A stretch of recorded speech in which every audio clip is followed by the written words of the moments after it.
We have been looking at the story of Lamech and his family. Why are we spending so much time on this family? Number one, because their story was highlighted in the Bible. You remember the Bible was listing the story of the genealogy of Cain, and it was just one after the other after the other. But suddenly when the Bible gets to Lamech, the Bible gave us a lot more record, a lot more information about this family. And we need to understand that when God allows some detail to be recorded for us in the Bible, there is a good reason for that. And it's almost an invitation for us to stop, consider, and learn lesson from them. Remember what we read in Romans chapter 15 verse 4. It says that for everything that was written in the past was written to teach us. After Cain, it was in Lamech's life that we see this progression of evil and darkness as human progressively drifted away from God. And we have seen that the Lamech's family was a remarkable family. They had civilization, they had wealth, they had technology, but that did not fix the problem of evil and wickedness. The problem of wickedness, if anything, continued to get worse. And the same applies to our days. We have civilization, we have education, we have technology, we have science, we have social, we have commercial, we have political ideologies. But good as all these things are, they have not been able to fix our problem. They have not been able to fix human nature, because that is where the problem springs from. Romans chapter 7 verse 15. For I do not understand the things I do, for I do not do what I want to do, and I do the things I hate. You see that? You see that conflict. Verse 19, follow up on that. He said, for I do not do the good things I want to do, but I do the bad, evil things I do not want to do. And let's jump down to verse 21. So I have learned this rule, or find this principle or law at work. When I want to do good, evil is there with me, present within me, close at hand. You see, that is the issue here, that despite all this development, despite all this civilization, the problem of evil, the problem of wickedness was just increasing exponentially. And as we will see, that sin actually uses those development to be much more sinful, to cause much more havoc. So we need to understand that our problem is not first and foremost technology. Our problem is not first and foremost physical or social or environmental. Now, all those things are important, and there's need for us to continue to develop in every area of our life. But our problem is first and foremost heart problem. I don't mean physical heart. I mean our human nature, the polluted, perverted, wicked, dark human nature. But we thank God. We thank God because in His mercy, God provided us an answer, a solution, a way of salvation. God has provided for us a way of deliverance, a way back to Eden, a way back to God Himself, a way back to the person of God, the plan of God, the purpose of God. Paul concluded that Romans chapter 7 with a ray of hope, because in verses 24 to the first part of 25, he said, what a miserable, wretched man I am. And that is the story of every human being, no matter which class or color that you belong to. He said, who will save me? Who will free me? Who will rescue me? Who will deliver me from this body that bring me death, this body doomed to die? Thanks be to God through Jesus Christ our Lord.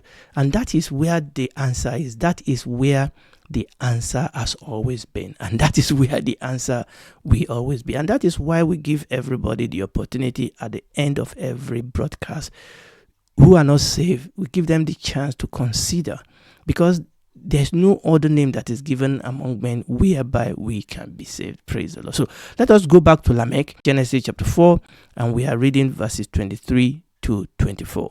And Lamech said unto his wife Ada and Zillah, hear my voice, you wife of Lamech, hearken unto my speech, for I have slain a man to my wounding, and a young man to my hurt. If Cain shall be avenged sevenfold, truly Lamech 70 and sevenfold. Now, we started looking at the dark side of this man, and we have seen Lamech, the polygamy. So today, by the grace of God, we are looking at another dark side of Lamech. Scholars tell us that this is the second human poem in the book of Genesis. The first one is what we read in Genesis chapter 2, verse 23. You know, that was when God put Adam to sleep, took a rib, make Eve, and when God brought Eve to Adam, it was what Adam said. That was actually the first poem in the book of Genesis. So Genesis chapter 2, verse 23, and Adam said, "This is now bone of my bones and flesh of my flesh. She shall be called woman, because she was taken out of man." So that was actually the first poem in the book of Genesis. And what Lamech said here to his wife was the second poem. And the difference could not be any more stark, isn't it? Adam's poem, which was before the fall, obviously was a poem of love, was a poem of acceptance, whereas Lamech's poem is full of selfishness. It's a dark poem, it's full of hatred, it's full of vengeance, is an all-round evil. Now here in this poem of Lamech, we see the capacity for human to use what is good for what is bad. I mean, you would think that poem is something you want to use to express love and express acceptance. Lamech used the power of civilization to brutally destroy life, and the power of oratory to glorify his hideous action. You see, this is what sin does. Okay, and we are going to dig more into this particular incident. We are just looking at the event itself. Okay, Cain killed Abel with a stone, but Cain had to distract Abel. He has to take him to a secluded space and hit him with a stone. In this particular case, Lamech was in possession of a weapon of destruction to execute his senseless vengeance. And we're going to look a little bit closer in a bit. I'm just comparing, what has happened before and what we are seeing now.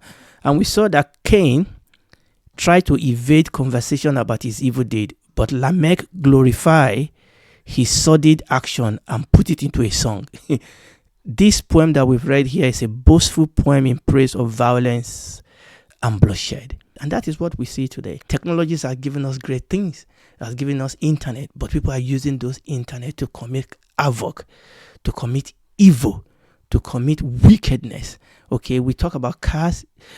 Tell me every single civilization that we have, the wickedness of men have used it to commit evil. There are wars going on, weapons of mass destruction. We have learned ways to dupe people, to destroy people. Some of the things we have created, even social media, the rich and powerful can use it for propaganda.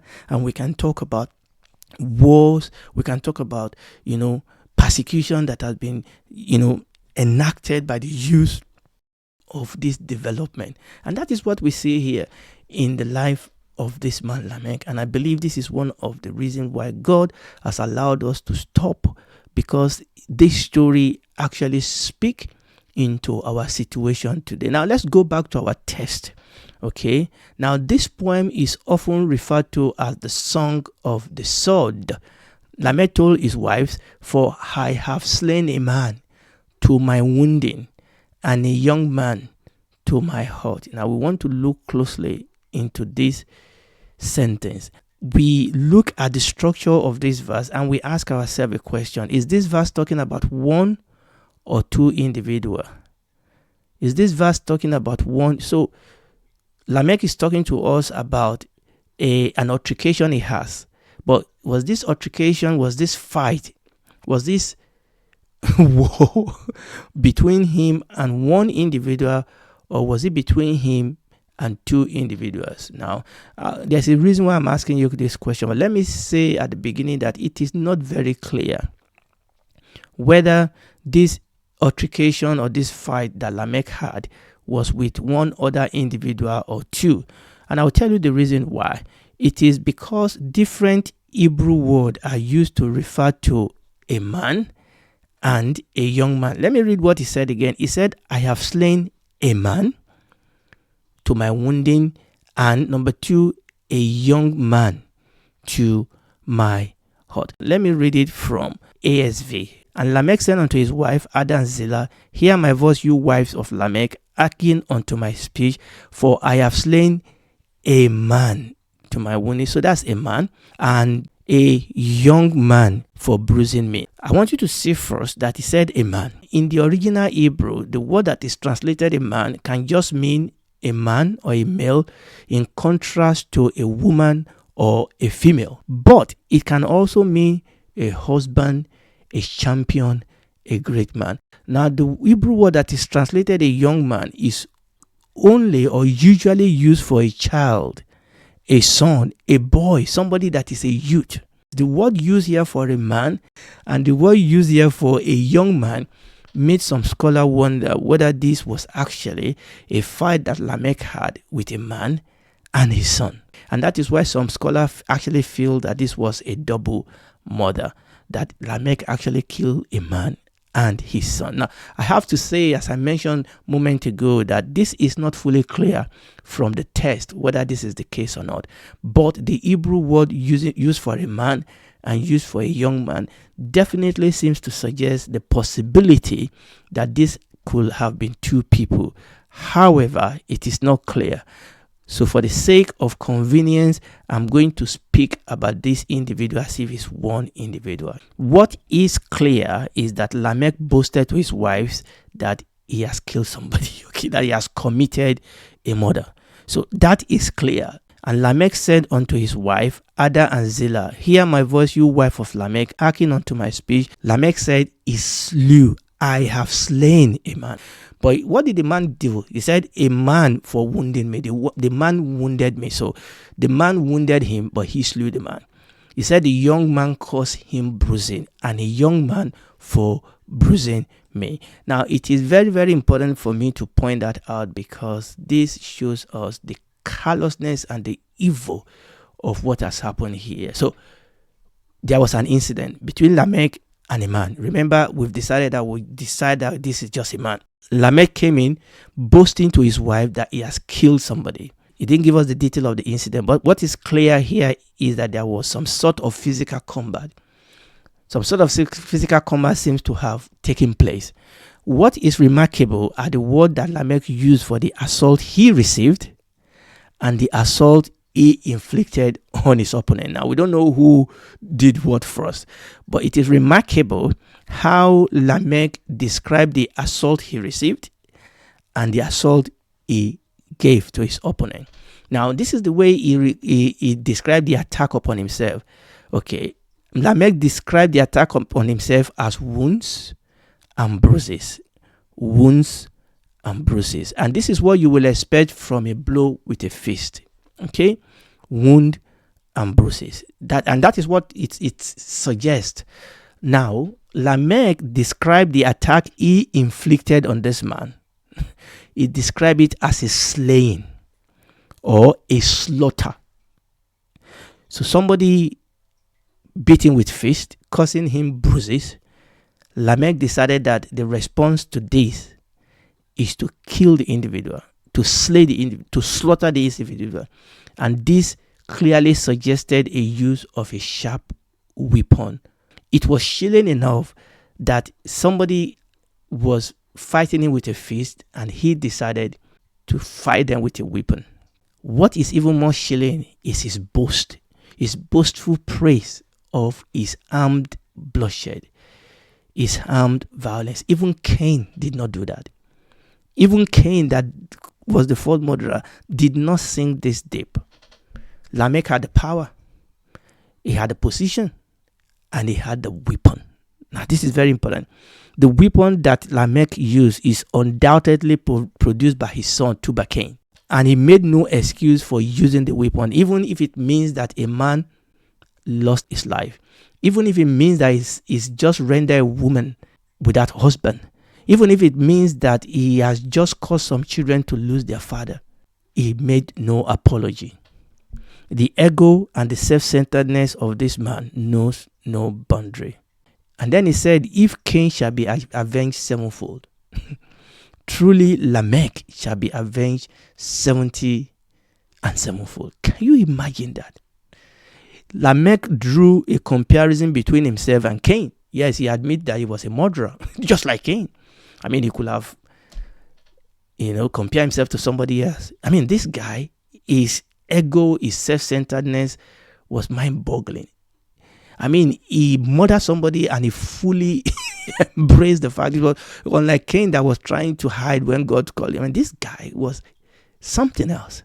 Now, you remember that when Cain committed the murder the other time, Cain had a mark on him, meaning that anyone who attacked him will pay 7 times over. You know, that was what God did for Cain. And we have explained the reason why God did that for Cain. But in the case of Lamech did not even wait.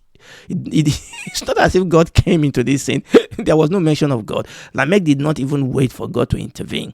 Lamech does not need to wait for a mark from God. He presumptuously stepped into the place of God and he self-proclaimed a better insurance package for himself. 70 times 7-fold. Can you imagine that? This is not about Lamech. This is about us, because there's a Lamech in each one of us.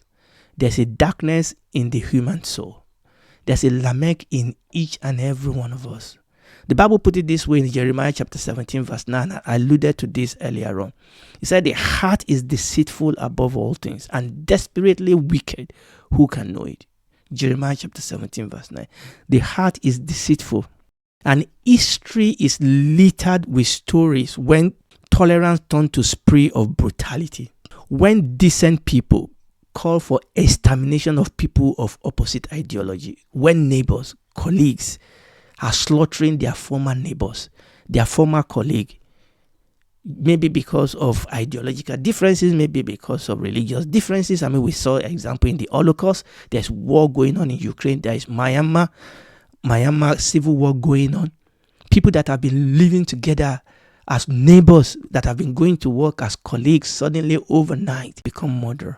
And the truth is that the degree to which we manifest this selfishness and wickedness depends on the degree to which we think we can get away with it.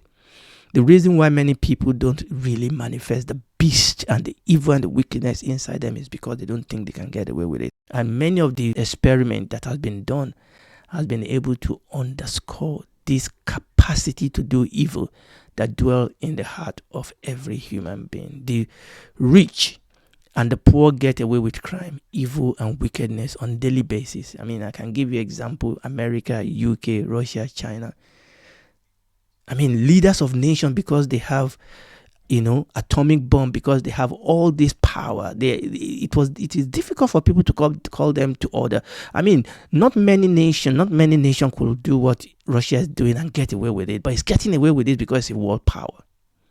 The truth is that true democracy is rare now in our world today. Not even in so-called developed country, because the rich and powerful regularly flout the rules and they get away with it. I wish I can tell you about things that are going on in America. Among the rich and the elite, they get away with it with impunity, and oftentimes they rub the nose of everybody else in it. Many countries have one rule for the masses and another rule for the rich and the powerful. We have created technologies that are now weapons of propaganda, weapons of mass destructions. What more? Like Lamech, God has been excluded from many nations, and human has become the standard of truth humanism, they call it. We make the rule, and if we make the rule, that means we can break the rule with impunity, and that is the reason why the rich and the powerful get away with a lot. But what about Christianity? In Genesis chapter 4 verse 24, we see Lamech abuse the mercy and the grace of God in sparing Cain. Now, we have considered the reason why God spared Cain. But here we see Lamech trying to abuse that grace and the mercy of God. Lamech turned the grace and the mercy of God into an excuse to live a wicked and immoral life. He said, if Cain shall be avenged 7-fold, truly Lamech 70 and 7-fold. Unfortunately, there's a lot of that going on in today's Christianity. Let me read Romans chapter 1 as I begin to round up. I will read verses 22 to 25. Professing themselves to be wise, they became fools and changed the glory of the incorruptible God into an image made like to corruptible man, and to birds and four-footed beasts and creeping things. Wherefore God also gave them up to uncleanness through the lust of their own heart, to dishonor their own body between themselves, who changed the truth of God into a lie, and worship and serve creature more than the Creator, who is blessed forever. Amen. Unfortunately, what often parades today as Christianity is really Christendom, a system of hypocrisy and blatant apostasies. Most of what present as Christianity today is really paganized Christianity. It is not really about God. It's not really about his person. It's not really about his purpose, his plan, his kingdom. It is more about human, our desire, our purpose, our own comfort. Somebody said, God created us in his own image. We return the favor and created God in our own image. That's what is going on. And that is what is responsible for the evil that we see in our world today. Jude, the brother of our Lord Jesus Christ, warned us against this danger. Let's read it. Jude is only one chapter. Jude chapter 1, verses 3 and 4. Beloved, when I gave all diligence to write unto you of the common salvation, it was needed for me to write unto you and exhort you that you do what? You should earnestly contend for the faith which was once delivered to the saints. For there are certain men crept in unawares, who were both of old ordained to this condemnation, ungodly men, here is where I'm going, turning the grace of our God into lasciviousness, and denying the only Lord God, our Lord Jesus Christ. And that is exactly what we see Lamech doing here, turning the grace of God into lasciviousness, excessiveness. And one cannot help but ask, what will be the influence of Lamech on his children? How much his wickedness and evil affect and pervert the geniuses of his children? There's no telling the influence of Lamech on his children in regard to how they use their God-given geniuses and intelligence, either for good or for evil. This brings us to the end of our study of Lamech's family. Now, the last two verses in Genesis chapter 4 will swing us back to Adam and his family. So by the grace of God, we'll pick this up next time by the grace of God. And if you are listening to me, listen to me very, very well. Thank God for all the technology all around us, but it takes the blood of Jesus to change human nature, to change our soul. And God so loved the world that he gave his only begotten Son, that whosoever believe in him will not perish but have everlasting life. You can come to Jesus tonight and accept him as your Lord and Savior. He will come in, he will save you. You will be born again, and you will be a child of God, a member of his family, citizen of his kingdom, and he will begin to walk with you day by day. And when this is all over, you and I will spend eternity with him in the new heaven and the new earth. Do it right now.